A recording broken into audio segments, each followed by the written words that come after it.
Hello, good morning students. আশা করি তোমরা সবাই খুব ভালো আছো। আমি আজকে চলে এসেছি মানস স্যার, তোমাদের ভূগোল বিষয় নিয়ে আলোচনা করব।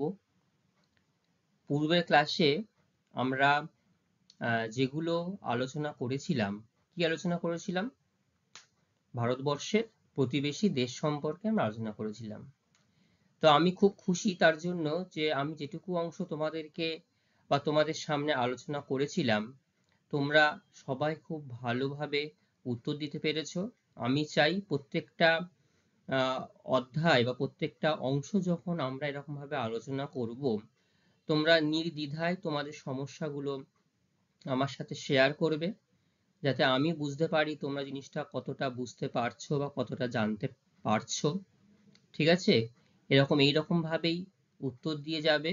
সঠিক উত্তর হয়তো কিছু কিছু ক্ষেত্রে সমস্যা হয়, অবশ্যই সমস্যা হয়। আমাদের ভুল থেকেই আমাদের ধীরে ধীরে ঠিকটা শিখতে হয়। তো আমি খুব খুশি তার জন্য। ঠিক আছে? তো আজকে আমি যে বিষয়টা নিয়ে আলোচনা করব, আশা করি তোমরাও একই রকম ভাবে পূর্বের দিনের মতো আবার তোমরা নিজেদের মতো করে তৈরি করবে। তৈরি করে এসে আমার সামনে খুব ভালো করে তোমরা খুব সুন্দরভাবে উত্তর দিতে পারবে, তাই না? আচ্ছা, চলো আমরা দেখো, প্রথমে আমি তোমাদের বলেছি বিষয় তোমরা অষ্টম শ্রেণীর স্টুডেন্টস, এবং আজকে আমরা পঞ্চম অধ্যায় সম্পর্কে একটু আলোচনা করব। পঞ্চম অধ্যায়তে কি আছে দেখো, আমি এখানটা শুরুতেই একটা মেঘের ছবি, এটা খুব সুন্দর মেঘের ছবি আমি তোমাদের সামনে দেখানোর চেষ্টা করেছি। তো দেখি আমরা পূর্বের মানে পরের যে অংশে কি আছে।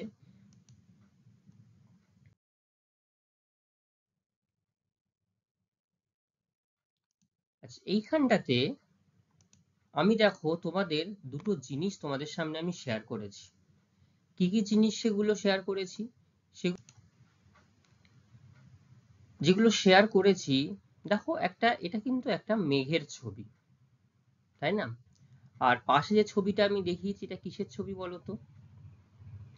পাশে যে ছবিটা আমি দেখিয়েছি সেটা বৃষ্টিপাতের ছবি, তাই না? আচ্ছা, এখন তো বর্ষাকাল। তো এই যে বর্ষা হচ্ছে বা যখন তখন যেখানে সেখানে বৃষ্টি হচ্ছে, দেখবে তুমি স্কুলে আসছো বা অন্য কোথাও যাচ্ছ বা বাবা অফিসে যাচ্ছে, দেখবে বাবা বলছে বা তুমিও দেখছো তোমার বাড়িতে হয়তো বৃষ্টি হচ্ছে কিন্তু তুমি স্কুলে গেছিলে কিন্তু স্কুলে বৃষ্টি হয়নি। বা যে অংশে মানে মেঘ কালো করে আসছে, পরিবেশ কালো হয়ে আসছে, সেখানটায় কিন্তু বৃষ্টি হচ্ছে। তো এগুলো কেন হয়? কিসের থেকে হয়? কিভাবে হয়?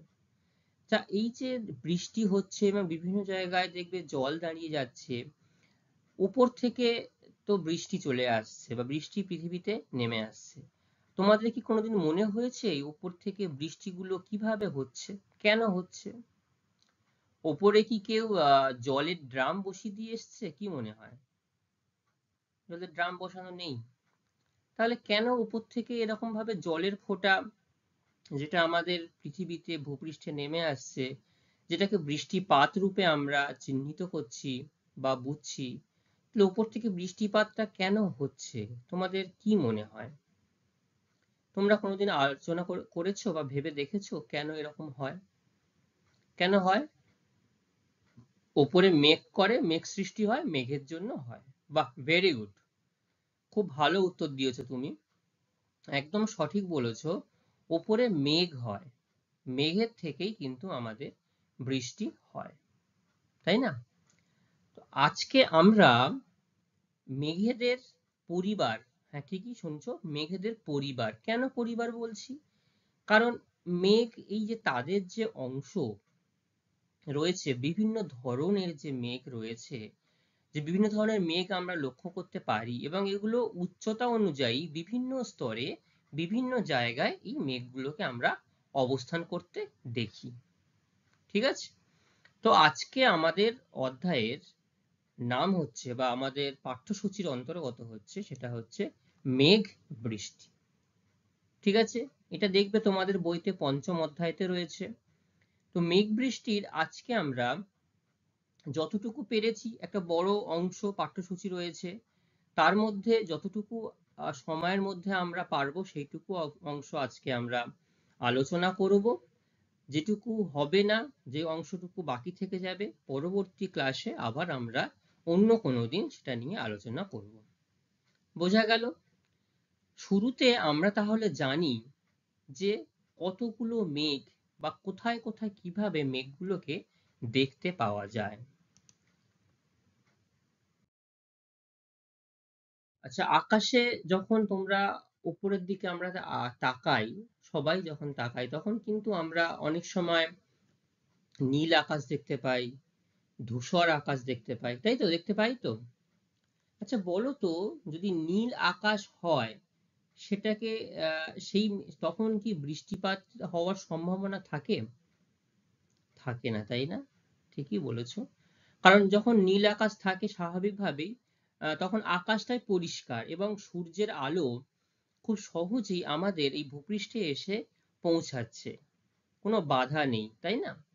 আবার যখন দেখবে আকাশটা পুরো মানে আমাদের এই পারিপার্শ্বিক অংশটা যখন পুরো কালো হয়ে আসে, অন্ধকারাচ্ছন্ন হয়ে আসে, তখন আমরা মনে করি বা ছোটবেলা থেকে একটা ধারণা আমাদের তৈরি হয়ে গেছে, এই যে অতিরিক্তভাবে অন্ধকারাচ্ছন্ন মেঘটা হয়ে গেছে, এবার কিন্তু খুব মুষলধারে বা খুব জোরে বৃষ্টিপাত হওয়ার সম্ভাবনা রয়েছে, তাই না?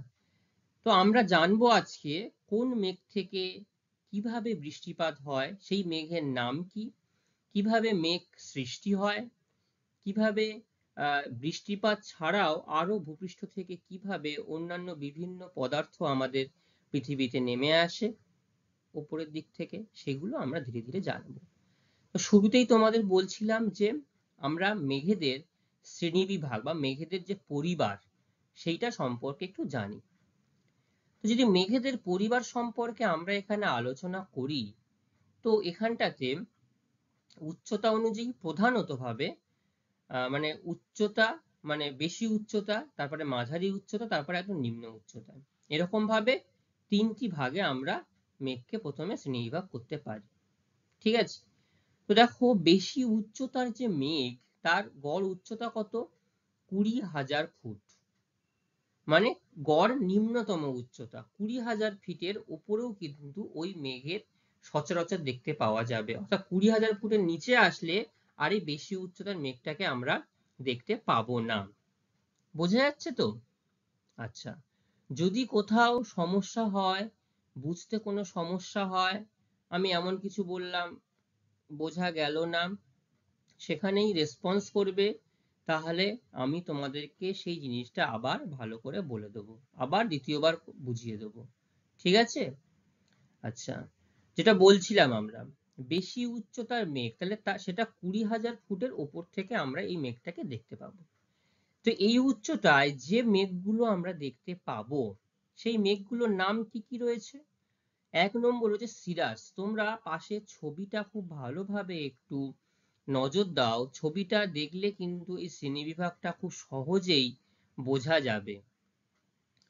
দেখো, এক নম্বরে সিরাস যে মেঘটার কথা বলা হয়েছে, ছবিতে সিরাস মেঘটা দেখতে পাচ্ছ? আচ্ছা, এটা হচ্ছে সিরাস মেঘ, দেখো একদম বেশি উচ্চতার মেঘের মধ্যে।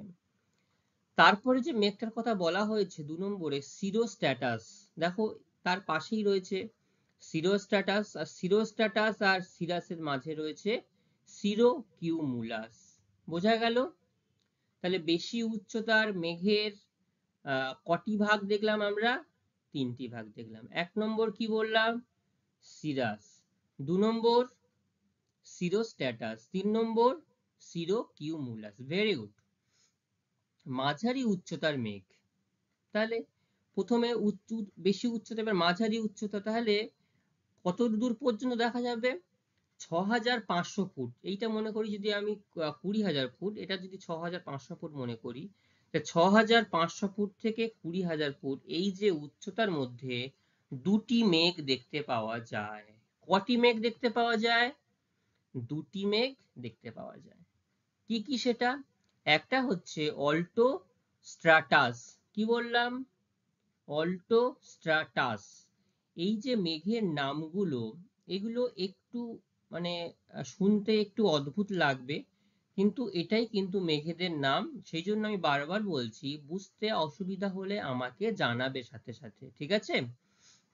1 নম্বর বললাম অল্টো স্ট্র্যাটাস, 2 নম্বরে কি আছে অল্টো কিউমুলাস।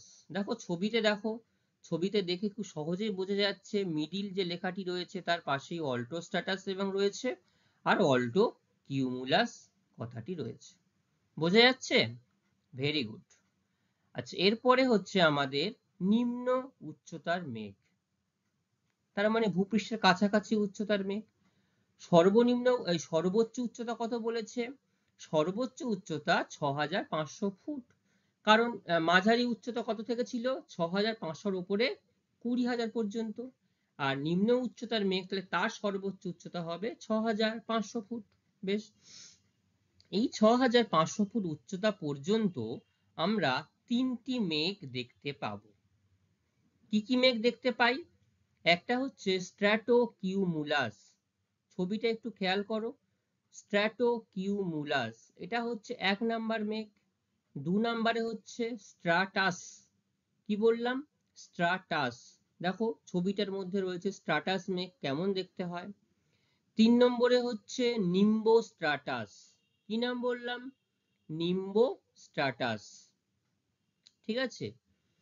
আচ্ছা, এই গেল আমাদের উচ্চতা। 3টি প্রধান ভাগ করা হয়েছে, বেশি উচ্চতা, মাঝারি উচ্চতা, নিম্ন উচ্চতা। কটি মেঘ হলো আমাদের এখানে? প্রথমে 3টি, তারপরে 2টি, কটা হলো? 5টি মেঘ। আবার শেষে বললাম 3টি, কটি হলো? 8টি মেঘ। আর আছে আমাদের, বাকি আছে 2টি মেঘ বলা, সেই দুটো মেঘ হলে সম্পূর্ণ হবে আমাদের 10টি মেঘেদের পরিবার। এবার দেখো উল্লম্ব মেঘের কথা বলা হয়েছে, মানে অর্থাৎ ভূপৃষ্ঠ থেকে উপরের দিকে এই মেঘের উচ্চতা অনেকটাই বেশি থাকে, সেই জন্য এগুলোকে উল্লম্ব মেঘ বলা হচ্ছে। এবং এই মেঘগুলোর গভীরতা, ঠিক আছে, উল্লম্ব ভাবে গড় গভীরতা অনেকটাই বেশি থাকে, সেই জন্য এগুলোকে উল্লম্ব মেঘ বলা হচ্ছে। 1 নম্বরে যে মেঘটা বলা হচ্ছে সেটা হচ্ছে কিউমুলাস, কি নাম বললাম? কিউমুলাস। আর 2 নম্বরে যে মেঘটা বলছে কিউমুলোনিম্বাস, দেখো মেঘটা কতটা লম্বা এবং গভীরতা একদম ভূপৃষ্ঠের কাছাকাছি, মানে যে অংশ থেকে বৃষ্টিপাত হয়, ভূপৃষ্ঠের কাছাকাছি বলাটা ভুল, যতটা যে অংশ থেকে থাকে সেখান থেকে উচ্চতা অনেকটাই বেশি। এবং আমাদের পরিবেশে যতটুকু বৃষ্টিপাত হয়, বেশিরভাগ বৃষ্টিপাত ধরে নিতে পারি আমরা এই কিউমুলোনিম্বাস মেঘের দ্বারাই কিন্তু হয়। এবং এই মেঘের উচ্চতা অনেকটা বেশি, প্রায় 12,000 ফুট পর্যন্ত এই মেঘ কিন্তু আমরা লক্ষ্য করতে পারি, ঠিক আছে? এবং এর গড় নিম্নতম উচ্চতা 1600 ফিট, ঠিক আছে? গড় নিম্নতম উচ্চতা 1600 ফিট, অর্থাৎ 1600 ফিট। তাহলে 1600 ফিট থেকে উপরের দিকে সর্বোচ্চ আমরা প্রায় 12,000 বা 14,000 পর্যন্ত আমরা এই মেঘের উচ্চতা দেখতে পাই। এই গেল আমাদের মেঘেদের শ্রেণীবিভাগ। এবার মেঘগুলো সম্পর্কে আমরা বিস্তারিত জানব। বোঝা গেল? এবার দেখবে প্রত্যেকটা মেঘের ছবি দিয়ে আমি তোমাদের সামনে রেখেছি। প্রথমে যে মেঘটা বলেছিলাম আমি, বেশি উচ্চতার মেঘ, গড় নিম্নতম উচ্চতা 20,000 ফিট, তার শ্রেণীবিভাগে 3টি মেঘ আমরা দেখতে পেয়েছি। প্রথমে হচ্ছে সিরাস। এই মেঘটা কেমন? বলছে সাদা রঙের এই স্বচ্ছ এই মেঘ দেখতে অনেকটা হালকা পালকের মতো। দেখো ছবিটা দেখলে দেখো বুঝতে পারবে, একদম পালকের মতো দেখাচ্ছে না? পালকের মতো দেখতে হয়। এবং এই মেঘ সাধারণত পরিষ্কার আবহাওয়াকে নির্দেশ করে। তো যদি আমাদের প্রশ্ন আসে কোন মেঘ দেখতে হালকা পালকের মতো এবং পরিষ্কার আবহাওয়াকে নির্দেশ করে, তাহলে আমরা কি বলবো? সিরাস মেঘের নাম বলবো, তাই তো? আচ্ছা, তারপরে কি বলা হচ্ছে? এই মেঘ ঢাকা থাকলেও, মানে এই মেঘে যদি পরিবেশ ঢাকা থাকে তার মধ্য দিয়েও সূর্যকে দেখা যায়, এবং এরা যদি পরস্পরে একটা বন্ধনী তৈরি করে তখন এই মেঘ থেকে একটা খারাপ আবহাওয়া তৈরি হতে পারে। ঠিক আছে? প্রত্যেকটা মেঘ সম্পর্কে যখন বলবো তোমরা ছবিটার দিকে খুব ভালোভাবে নজর দেবে, তাহলে খুব সহজেই বোঝা যাবে। এরপরে হচ্ছে সিরোস্ট্যাটাস। কি বললাম? সিরোস্ট্যাটাস। এই মেঘটা বলছে পাতলা সাদা চাদরের মতো এই মেঘ ঢাকা, আকাশ থাকে দুধের মতো সাদা। ঠিক আছে? কিন্তু আবার যখন চাঁদ আর সূর্যের চারিপাশে যখন এই মেঘকে লক্ষ্য করা যায়, একটা বলয় মানে রিং এর একটা আকার লক্ষ্য করা যায়। দেখো এই ছবিটা আমি দেখিয়েছি, একদম পাতলা সাত চাদরের মতো, কিন্তু যখন সূর্যের চারিদিকে দেখাচ্ছে এটা বলয়ের আকারে অবস্থান করছে। সেইটা আমি এই অংশে তোমাদেরকে দেখিয়েছি। আচ্ছা, সিরোকিউমুলাস। কি বললাম? সিরোকিউমুলাস কিসের মতো দেখতে হয়? বলা হচ্ছে পেঁজা তুলোর মতো এই মেঘে ঢাকা আকাশ দেখতে অনেকটা ম্যাকারেল মাছের পিঠের মতো দেখতে হয়। কোন মাছের পিঠের মতো? ম্যাকারেল মাছের পিঠের মতো। তাই এই মেঘে আকাশ ছেয়ে গেলে তাকে ম্যাকারেল স্কাই বলা হয়। ঠিক আছে? সাধারণত এই মেঘ পরিষ্কার আবহাওয়াকে নির্দেশ করে। তাহলে আরো একটা মেঘের সাথে পরিচিত হলাম আমরা, যে মেঘটি এটাও একটা পরিষ্কার আবহাওয়া নির্দেশ করে। আচ্ছা, আমাকে একটু কেউ বলো, এই পেঁজা তুলোর মতো মেঘ আমরা কোন সময় দেখতে পাই? কেউ বলতে পারবে? শরৎকালে দেখতে পাই, ঠিক বলেছ।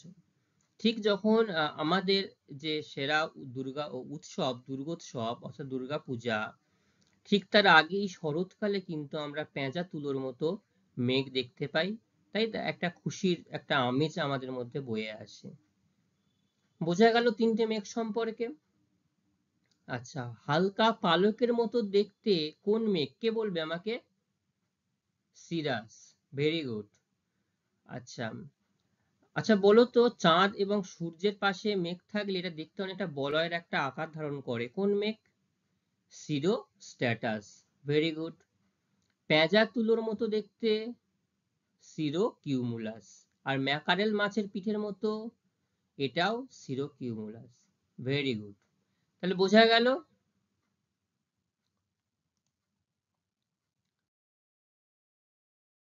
এর পরবর্তীতে আমাদের সামনে যেটা আসছে সেটা হচ্ছে মাঝারি উচ্চতার মেঘ। এই মাঝারি উচ্চতার মেঘ কি কি রয়েছে এবং এর উচ্চতা কত? 6,500 থেকে 20,000 ফিট পর্যন্ত। কত বললাম? 6,500 থেকে 20,000 ফিট পর্যন্ত আমরা এই মাঝারি বা মাঝারি উচ্চতার মেঘ দেখতে পাই। দুটি ভাগ রয়েছে, একটা হচ্ছে অল্টো স্ট্রাটাস আর একটা রয়েছে অল্টো কিউমুলাস। দুটো ছবি খুব ভালোভাবে একটু লক্ষ্য করো। প্রথম যে মেঘটা বলছে, এই মেঘ নীল রঙের মতো, কিন্তু ধূসর থেকে নীল রঙের মতো এই মেঘ অনেকটা তন্তুর মতো দেখতে হয়। কিসের মতো দেখতে হয়? তন্তুর মতো। এবং এই মেঘের মধ্য দিয়ে সূর্যকে অনেকটা অনুজ্জ্বল দেখায়।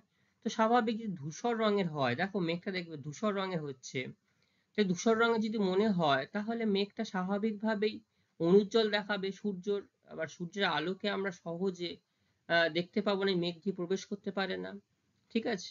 এবং সাধারণত এই মেঘ থেকে একটানা একটা বৃষ্টিপাতের পূর্বাভাস দেয়। এটাতেও দেখো অনেক সময় এই মেঘ আসলেও আমাদের পরিবেশটা একটু অন্ধকারাচ্ছন্ন হয়ে আসে, এখান থেকেও একটানা বৃষ্টিপাতের পূর্বাভাস আমরা পেতে পারি। ঠিক আছে? এরপরে যেটা বলা হচ্ছে সেটা হচ্ছে অল্টো কিউমুলাস। কি বললাম? Alto cumulus. দেখো ছবিটা দেখো, বলছে এই মেঘ চ্যাপ্টা গোলাকার সাদা থেকে ধূসর রঙের হতে পারে এবং ঢেউয়ের মতো অবস্থান করে। দেখে মনে হচ্ছে ঢেউয়ের মতোটা অবস্থান করছে এবং এর ফাঁকে ফাঁকে নীল আকাশ দেখা যায়। দেখো এর যে মেঘগুলো হয়ে আছে, মেঘগুলোর মাঝে মাঝে কিন্তু নীল আকাশ আমরা দেখতে পাচ্ছি, তাই না? তাহলে মাঝারি উচ্চতার দুটি মেঘের যদি পরিচয় বলতে বলা হয়, নাম বলতে বলা হয়, কি কি বলবে? অল্টো স্ট্রাটাস আর অল্টো কিউমুলাস, তাই তো? আচ্ছা, এই মাঝারি উচ্চতার মেঘের তোমার গড় উচ্চতা কত? 6,500 থেকে 20,000 ফিট পর্যন্ত আমরা এই মাঝারি উচ্চতার মেঘ লক্ষ্য করতে পারি, তাই তো? আচ্ছা, মাঝারি উচ্চতার মেঘের পরে এর পরে আছে আমাদের সামনে নিম্ন উচ্চতার মেঘ। এই নিম্ন উচ্চতার মেঘের গড় সর্বোচ্চ উচ্চতা কত? 6,500 ফিট। ঠিক আছে, এইখানে এই স্তরে তিনটি মেঘ আমরা দেখতে পাই। কি কি সেটা? ছবিটা দেখো, প্রথম যে ছবিটা, স্ট্র্যাটোকিউমুলাস। কি বললাম? স্ট্র্যাটোকিউমুলাস। এই মেঘ অনেকটা দেখতে তোমার স্তূপের মতো এবং স্তরে স্তরে সাজানো। দেখো ছবিটা দেখলে একদম স্তরে স্তরে পরপর যেন মনে হচ্ছে স্তরে স্তরে কেউ সাজিয়ে দিয়েছে কোনো একটা জিনিসকে, এবং অনেক সময় দেখলে মনে হয় স্তরগুলো যেন গড়িয়ে চলেছে। ঠিক আছে, তাই এর আরেক নাম হচ্ছে বাম্পি ক্লাউড। এখান থেকে একটা শর্ট প্রশ্ন আমাদের আসে, বাম্পি ক্লাউড কোন মেঘের পরিচিত নাম, বা কোন মেঘকে আমরা জানি বাম্পি ক্লাউড হিসাবে? সেটা হচ্ছে স্ট্র্যাটোকিউমুলাস। মনে থাকবে? আচ্ছা, এরপরে দ্বিতীয় যে মেঘটি রয়েছে এই নিম্ন উচ্চতার, সেটা হয়েছে স্ট্রাটাস। কি বললাম? স্ট্রাটাস। কেমন হয় দেখতে এটা? বলছে সাদা থেকে ধূসর রঙের এই মেঘ সারা আকাশকে কুয়াশার মতো ঢেকে রেখেছে বা ঢেকে রাখে। দেখো এই যে দ্বিতীয় যে ছবিটা আমি দেখিয়েছি, এটা কিন্তু একটা স্ট্রাটাস মেঘের একটা চিত্র, এবং এই যে বলছে সারা আকাশকে কুয়াশার মতো ঢেকে রাখে, তো ছবিটা দেখে মনে হচ্ছে এই আকাশটা কুয়াশার মতো ঢেকে রয়েছে, কুয়াশার মতো কারণ ঢেকে রেখেছে, তাই না? তো এই মেঘ যদি পাহাড়ের উঁচু কোনো অংশে বা কোথাও পর্বতের উঁচু কোনো অংশে যদি এই মেঘ জমে থাকে, তাহলে সেক্ষেত্রে বিমান চালকদের ক্ষেত্রে এটা খুব অসুবিধার সৃষ্টি হয়। কেউ বলো তো বিমান চালকদের সামনে কেন এটা অসুবিধার সৃষ্টি হয়? কারণ কুয়াশার মতো দেখতে হলে বিমান চালক পরবর্তী অংশে যদি স্বচ্ছ আকাশ না থাকে, পরবর্তী অংশে কি রয়েছে সেটা সে বুঝতে পারবে না, পাইলট বুঝতে পারবে না, তাই না? যদি বুঝতে না পারে বা যদি মনে হয় যে সামনে আর কোনো অবজেক্ট নেই, কিন্তু হঠাৎ করে যদি একটা পাহাড়ি চলে আসে, সেক্ষেত্রে দুর্ঘটনা ঘটতে পারে। আমরা অনেক সময় বিভিন্ন বিমান দুর্ঘটনার শুনতে পাই যে কোনো বিমান গিয়ে সরাসরি পাহাড়ে গিয়ে আঘাত করেছে, এবং সেটা যে সবসময় মেঘের জন্য হয় সেটা আমি বলছি না, সে বিভিন্ন কারণে যান্ত্রিক কোনো কারণে হতে পারে। আবার এরকম অস্পষ্টতা, অর্থাৎ সামনের অতটা দৃশ্য দেখা উচিত সেটা যদি দেখতে পাওয়া না যায়, বা হঠাৎ করে আবহাওয়া যদি অবনতি হয়, হঠাৎ করে মেঘ চলে আসলো, এক নিম্ন উচ্চতা দিয়ে একটা বিমান চলাফেরা করছিল, কিন্তু দেখা গেল সামনে আর কিছু দেখা যাচ্ছে না, সামনের অংশ দৃশ্যমান হচ্ছে না, তখন কিন্তু যে কোনো সময় দুর্ঘটনার সম্মুখীন হতে পারে। ঠিক আছে, এবং এই যে স্ট্রাটাস মেঘ, এই মেঘ থেকে মাঝে মাঝে গুঁড়ি গুঁড়ি বৃষ্টিপাত হয়। কি বৃষ্টিপাত হয় স্ট্রাটাস মেঘ থেকে? গুঁড়ি গুঁড়ি বৃষ্টিপাত হয়। ঠিক আছে, আচ্ছা, এর পরে যে মেঘটি রয়েছে সেটা রয়েছে নিম্ব স্ট্রাটাস। দেখো এই নিম্ব স্ট্রাটাস যে মেঘটি তোমাদের সামনে আমি দেখিয়েছি, ছবিটা দেখলেই তোমরা বুঝতে পারবে যে এই মেঘ থেকে কি হতে পারে। ছবিটা দেখে বোঝা যাচ্ছে মেঘ থেকে কি হতে পারে? মুষলধারে বৃষ্টি হতে পারে, তাই না? কারণ এই মেঘ যখন পরিবেশে আমরা দেখতে পাই প্রচুর পরিমাণে বৃষ্টিপাত হয়, তার আগে কিন্তু এরকম একটা অন্ধকারাচ্ছন্ন, এবং আমাদের যতদূর মেঘের যে উচ্চতাটা দেখতে পাই, ওপরে এরকম আকাশে এরকম মেঘ আমরা লক্ষ্য করতে পারি। কেমন হবে এই মেঘ? ঘন পুরু ধূসর থেকে কালো রঙের এই মেঘ হবে, এবং এই মেঘ খারাপ আবহাওয়াকে নির্দেশ করে। ঠিক আছে, এই মেঘের কোনো নির্দিষ্ট আকার থাকে না। দেখো দেখেই ছবি দেখেই বুঝতে পারছি এই মেঘের কিন্তু কোনো নির্দিষ্ট আকার থাকে না, এক টানা বৃষ্টিপাত হতে থাকে এই মেঘ থেকে। ঠিক আছে, তাহলে আমরা এখন যেটা জানলাম সেটা হচ্ছে নিম্ন উচ্চতার মেঘ। কি কি জানলাম? 1 নম্বর হচ্ছে স্ট্র্যাটোকিউমুলাস, 2 নম্বর হচ্ছে স্ট্র্যাটাস। এই স্ট্র্যাটাস মেঘ থেকে কি ধরনের বৃষ্টিপাত হয়? মাঝে মাঝে গুঁড়ি গুঁড়ি বৃষ্টিপাত হতে দেখা যায়, তাই তো? আচ্ছা, নিম্ব স্ট্র্যাটাস থেকে কি ধরনের বৃষ্টিপাত হয়? একটানা নির্দিষ্ট বা একটানা বৃষ্টিপাত হতে থাকে এবং এই মেঘের নির্দিষ্ট কোনো আকার লক্ষ্য করা যায় না। ঠিক আছে? আচ্ছা, এই যে নিম্ব স্ট্র্যাটাস মেঘ, এই মেঘ কিন্তু কেমন রঙের হয় বা কেমন দেখতে হয়? ঘন, পুরু, ধূসর থেকে কালো রঙের। ঠিক আছে? এবং এটা একটা খারাপ আবহাওয়াকে নির্দেশ করে। বোঝা গেল? তাহলে প্রথমে আমরা যেটা জানলাম, বেশি উচ্চতার মেঘ, মাঝারি উচ্চতার মেঘ আর নিম্ন উচ্চতার মেঘ। উচ্চতা অনুযায়ী এই তিনটি জিনিসে কটা মেঘের পরিচয় জানলাম আমরা এতক্ষণে?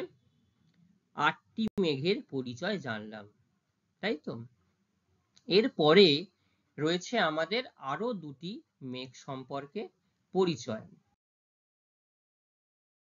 সেটা কি রয়েছে? উল্লম্ব মেঘ। ঠিক আছে?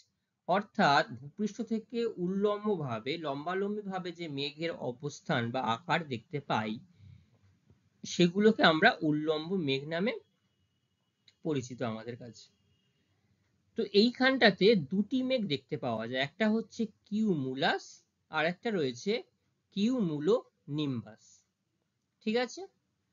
তো এখানে কি কি রয়েছে? কিউমুলাসে কি কথা বলা হচ্ছে? ছবিটা দেখো, ছবিটা দেখলে একটু বুঝতে পারবে। বলছে পুরু ঘন এই মেঘের উল্লম্ব বিস্তার দেখতে পাওয়া যায়। উপরিভাগ অর্থাৎ মেঘের যে উপরিভাগটা দেখতে অনেকটা ফুলকপির মতো হলেও তলদেশ কিন্তু সমতল। ঠিক আছে? উপরটা বলছে ফুলকপি। ফুলকপি দেখেছো সবাই? কেউ দেখোনি এমন কেউ আছে? ফুলকপি ওপরটা কেমন হয়? একটু খাপসা খাপসা গোলাকার মতো দেখতে হয়। তো বলছে ওপরটা ফুলকপির মতো দেখতে হয় এবং নিচের দিকটা সমতল হয়। আচ্ছা, আর কি বলা হচ্ছে? এই মেঘের শীর্ষদেশ বেশ উঁচু, অর্থাৎ উপরেরটা বেশ উঁচু হয় এবং নিম্নাংশের রং কালো হলেও উপরিভাগের রং সাদা এবং এই মেঘ থেকে খুব একটা বৃষ্টিপাত হয় না, সাধারণত পরিষ্কার আবহাওয়া নির্দেশ করে। বোঝা গেল? আচ্ছা, এই গেল কিউমুলাস। এরপরে যেটা আমরা জানবো কিউমুলো নিম্বাস। দেখো পাশের ছবিটা দেখো, ছবিটা দেখলেই আমরা মানে মেঘটা সম্পর্কে একটা পরিচিত ধারণা করতে পারছি। সেটা হচ্ছে এই মেঘ গম্বুজের মতো দেখতে এবং তার বিস্তারটা দেখো কতখানি গভীরতা রয়েছে। এই মেঘ সাদা, ধূসর ও কালো রঙের হয়। আর কোথায় দেখতে পাওয়া যাচ্ছে? সাধারণত ভূপৃষ্ঠ সংলগ্ন বায়ুস্তর থেকে প্রায় 12,000 ফুট পর্যন্ত। অর্থাৎ ভূপৃষ্ঠ সংলগ্ন বায়ুস্তর মানে কতটুকু সেই উচ্চতা? কারণ বলা হচ্ছে এর গড় নিম্নতম উচ্চতা 1600 ফিট। তাহলে 1600 ফিটের নিচে এই মেঘ আর দেখতে পাওয়া যায় না, এটাই এর সর্বনিম্ন উচ্চতা।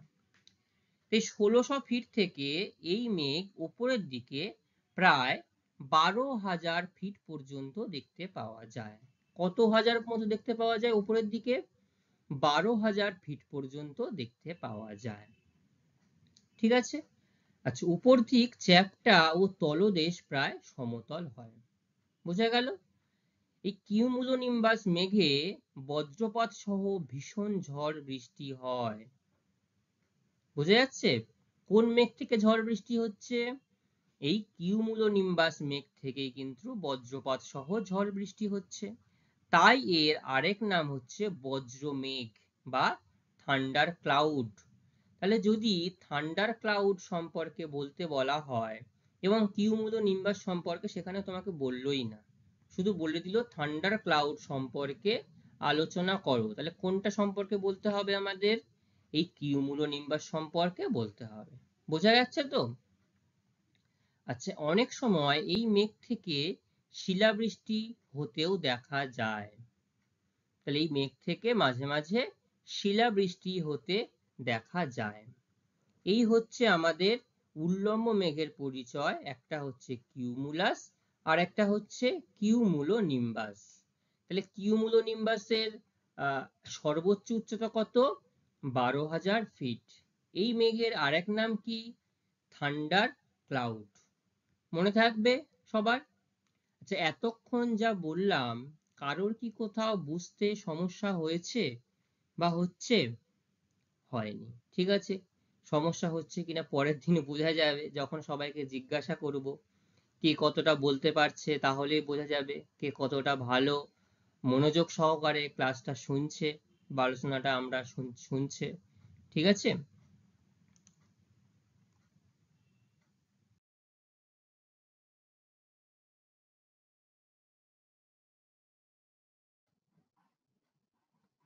উল্লম্ব মেঘ অবধি তো আমরা জানলাম, বুঝলাম, তাই তো? তো এতক্ষণ দেখবে, এতক্ষণে আমরা কটি মেঘ নিয়ে আলোচনা করেছি? 10টি মেঘ নিয়ে আলোচনা করেছি। তো মেঘেদের শ্রেণীবিভাগটা প্রথমে আমরা পাঠ্যসূচি অনুযায়ী পরপর এগুলো আমরা জানলাম। এরপরে যেটা আমাদের এখন যেটা জানবার বিষয় সেটা হচ্ছে এই তো এতগুলো মেঘ, এই মেঘের সৃষ্টি কিভাবে হচ্ছে? বিভিন্ন উচ্চতায় বিভিন্ন রকমের মেঘ দেখলাম কোনো মেঘে আকাশ পরিষ্কার থাকে, আবার কোনো মেঘে ব্যাপক বৃষ্টিপাত হয়, বজ্রপাত সহ বৃষ্টিপাত হয়, কোনো মেঘে গুঁড়ি গুঁড়ি বৃষ্টিপাত হয়, তাই না? তো স্বাভাবিকভাবে মেঘের এই যে তোমার কি বল ফরমেশন, মেঘের যে সৃষ্টি হওয়ার পদ্ধতি হওয়ার সেই কারণের জন্য সেইখান থেকে বৃষ্টিপাত কম বেশি সেটা বোঝা যায়। প্রথমে কি হচ্ছে? আচ্ছা বলো তো, এই যে আমাদের চারিপাশে যে তোমার পুকুর, নদী, খাল, বিল, যে জলাশয়গুলো আমরা দেখতে পাই বা দেখি, এই জলাশয়ের ওপরে যখন সূর্যের তাপ এসে সরাসরি পড়ে, এই জলাশয়ের ওপরের জল কি হয়? ওপরের জলটি বাষ্পীভূত হয়ে যায়। আচ্ছা, বাষ্পীভবনের জলটা কোথায় গিয়ে পৌঁছাচ্ছে, কোথায় যাচ্ছে? তোমরা কি বাষ্পীভবনের জলটা কি দেখতে পাও? বাষ্পীভবনটা আমাদের পক্ষে খালি চোখে দেখা সম্ভবপর নয়। এটা যদি আলোর বিচ্ছুরণ ঘটে, যদি ওই বাষ্পীভবনে যদি আলো পড়ে, তখন আমরা বুঝতে পারি এখান থেকে বাষ্প হয়ে উপরের দিকে উঠে যাচ্ছে। কোথায় যাচ্ছে? আকাশের উপরের দিকে উঠে যাচ্ছে। আচ্ছা, তোমরা ঘরে কি কোথাও বাষ্পমোচন দেখেছো বা বাষ্পীভবন এই যে অংশটা জল বাষ্প হয়ে যাওয়ার পদ্ধতি দেখেছো? কোথায় দেখেছো কেউ আমাকে একটু বলো। আচ্ছা, জল যখন কোনো উনুন হোক, আগুনের তাপে হোক, গ্যাসে হোক, হিটারের মধ্যে হোক, আমরা জল যখন গরম করছি কি হয়? জলের উপরিস্তর থেকে বাষ্প আকারে উপরের দিকে উঠে যাচ্ছে, তাই না? দেখেছো? সবাই দেখেছো? হ্যাঁ, এইবার সবাই দেখেছে। বা দেখবে যখন বাড়িতে যখন ভাত রান্না হয়, ভাতের ওই হাঁড়ির ঢাকনা যদি খুলে দেওয়া হয়, সেখান থেকেও দেখবে বাষ্প হচ্ছে, বাষ্প বেরিয়ে যাচ্ছে। হয়তো চায়ের জল ফোটাতে গেলাম, সেখানেও হচ্ছে। তাহলে এইভাবে কিন্তু ওটা ছোট্ট ক্ষুদ্র অংশে হয়, এবং এটা জলাশয়ের মধ্যে যদি আমরা দেখি, বৃহৎ জলাশয়, নদী, খাল, বিল যেখানটাতে আছে সেইখান থেকে হয়। ছবিটা দেখো, ছবিটা দেখলে খুব সহজে বুঝতে পারবে। এই যে একটা ঝর্ণার জল বা বৃষ্টিপাতের জল চলে আসছে, শুধু এই জায়গার অংশটুকু তো নয়, খাল, বিল, নদী, নালা সবই রয়েছে। এইখান থেকে কি হচ্ছে? জলটা বাষ্প হয়ে আকাশে উঠে যাচ্ছে। এছাড়াও কি হচ্ছে? যে তোমার চারিপাশে যে গাছগুলো রয়েছে, তারা কি করছে? তারা পাতার সাহায্যে বাষ্প মোচন করছে, তাই তো? বাষ্প মোচন করে সেটাও কি হচ্ছে? সেই জল উপরের দিকে উঠে যাচ্ছে। কারণ যখন যত হালকা জিনিস কি হচ্ছে, হালকা হয়ে যাচ্ছে বলে সহজে সেটা উপরের দিকে গিয়ে প্রসারিত হয়ে যাচ্ছে। এবং এই যে যত জলীয় বাষ্প উপরের দিকে উঠে যাচ্ছে, তত কিন্তু শীতল বায়ুর সংস্পর্শে গিয়ে পৌঁছাচ্ছে। ঠিক আছে? তো বায়ু যত শীতল হয়ে যাচ্ছে, তার জলীয় বাষ্প ধারণের ক্ষমতা তত কমে যাচ্ছে। আমরা জানি ঠান্ডা অবস্থায় একদম সিম্পল, তুমি মনে করো তোমার কাছে যে নর্মাল কি বলবো নর্মাল টেম্পারেচারের যে জলটা, যদি বাটিতে জল যদি তুমি নর্মাল রেখে দাও, সেই জল থেকে বাষ্পীভবন হবে? হবে না। তাহলে তার বাষ্পীভবনের ক্ষমতাই নেই। ঠান্ডা জল যখন উপরের দিকে উঠে চলে যাচ্ছে, সেই জলেও কিন্তু আর তার বাষ্পমোচনের ক্ষমতা বা বাষ্প ধারণের যেটা ধরবে জলটা, তার কিন্তু ক্ষমতা সেখানে নেই। তো ধীরে ধীরে কি হচ্ছে, এটা আর্দ্র বায়ুর তাপমাত্রা শিশিরাঙ্কে এসে পৌঁছাচ্ছে এবং বায়ু সম্পৃক্ত হয়ে পড়ছে। ঠিক আছে, তো ওপরের দিকে গেলে বাতাস কেন শীতল হয়ে যায়, কেউ কি জানো? উপরের দিকে গেলে বাতাস, যত উপরের দিকে আমরা যাই, প্রতি 1 কিলোমিটার উচ্চতায় 6.4 ডিগ্রি হারে সেন্টিগ্রেড মানে উষ্ণতা হ্রাস পায়। ঠিক আছে, যেহেতু আমরা উপরের দিকে যাচ্ছি উষ্ণতা হ্রাস পেয়ে যাচ্ছে, সেই জন্য কি হচ্ছে, উপরের দিকে গিয়ে যে বায়ুটা বা বাষ্পটা উপরের দিকে চলে যাচ্ছে সেখানটা শীতল বায়ু লক্ষ্য করা যায়।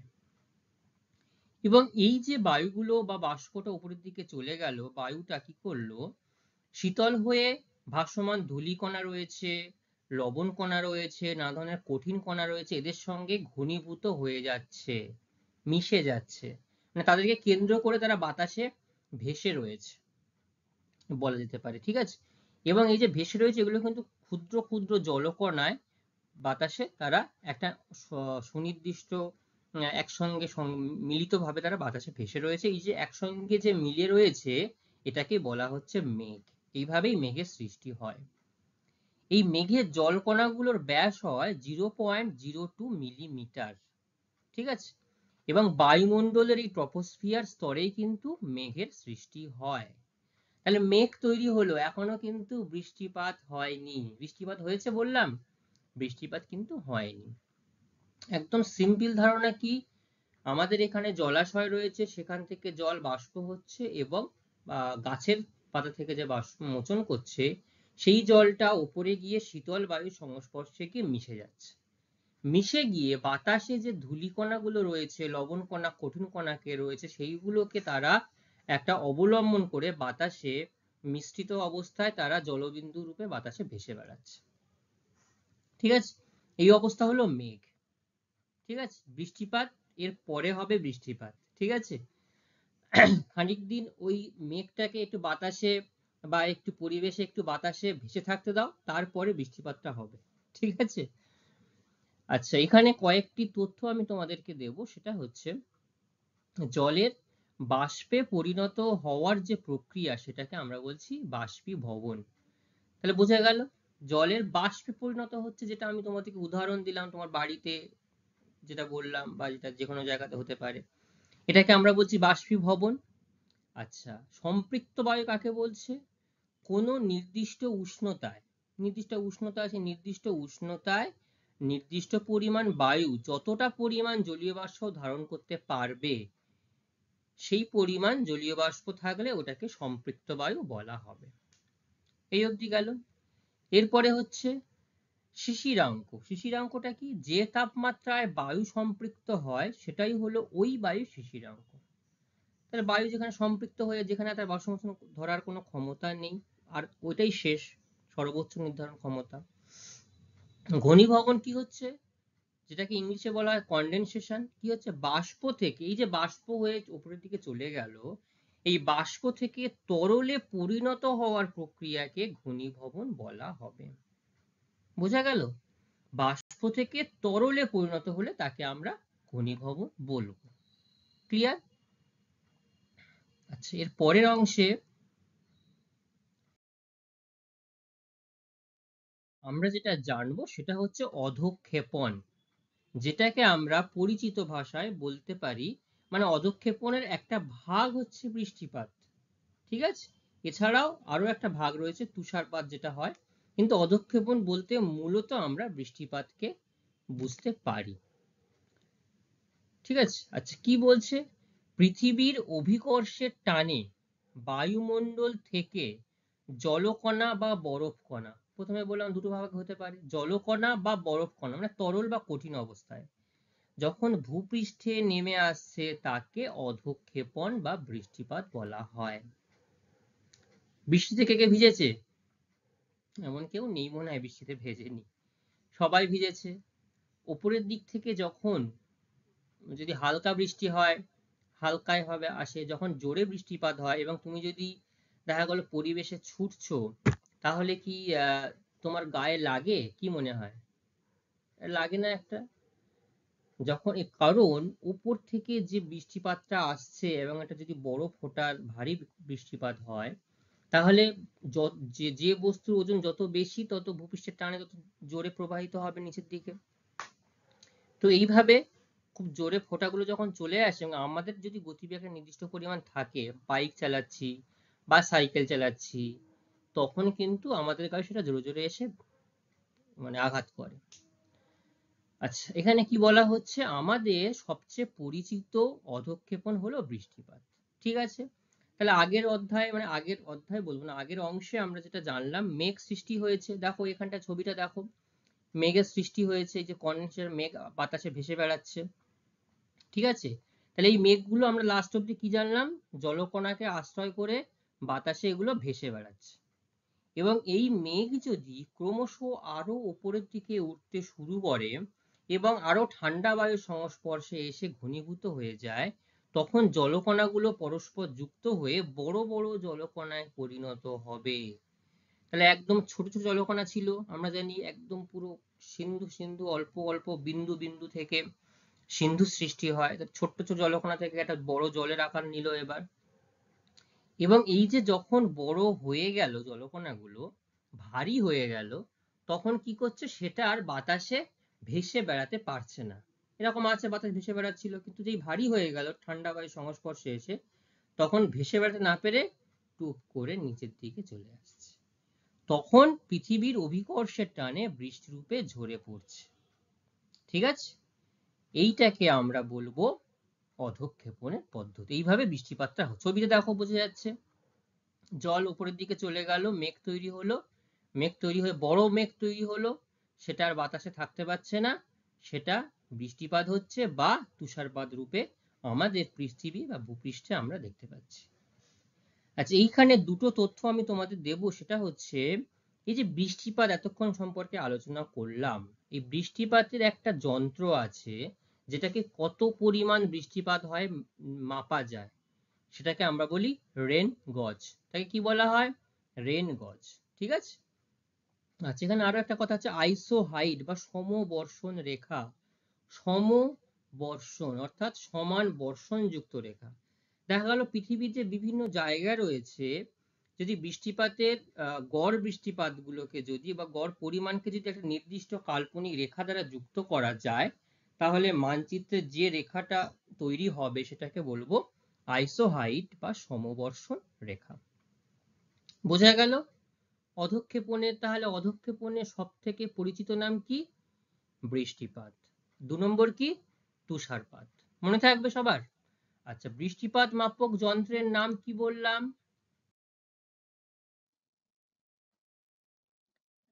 বৃষ্টিপাত মাপক যন্ত্রের নাম কে বলবে তাহলে, রেন গজ, তাই তো, ভেরি গুড। তাহলে এই গেল আমাদের আজকের পাঠ্যসূচি। যতটুকু আমরা সময়ের মধ্যে আলোচনা করতে পেরেছি সেটুকু আমি তোমাদেরকে বললাম। ঠিক আছে, তার থেকে কিছু গুরুত্বপূর্ণ প্রশ্ন আমি তোমাদের সামনে রেখেছি এবং আমি সেটা আলোচনা করতে করতেও আমি প্রশ্নগুলো তোমাদেরকে বলেছিলাম। তো এই প্রশ্নগুলো সবাই একটু বাড়ি থেকে ভালোভাবে দেখে আসবে, পরবর্তী ক্লাসে আমি এখান থেকে সবাইকে জিজ্ঞাসা করব। ঠিক আছে, তো আজকের ক্লাস আমাদের এই পর্যন্তই থাকবে। ঠিক আছে, পরবর্তী ক্লাসে আমি তোমাদেরকে শুরুতেই এই প্রশ্নগুলো জিজ্ঞাসা করব, কে কতটা ভালো করে জেনে এসেছো। আজকের ক্লাস এখানেই শেষ, সবাইকে থ্যাংক ইউ। দেখো মেঘের মধ্যে দিয়ে আমি তোমাদেরকে থ্যাংক ইউ জানাচ্ছি। ঠিক আছে, ধন্যবাদ সবাইকে।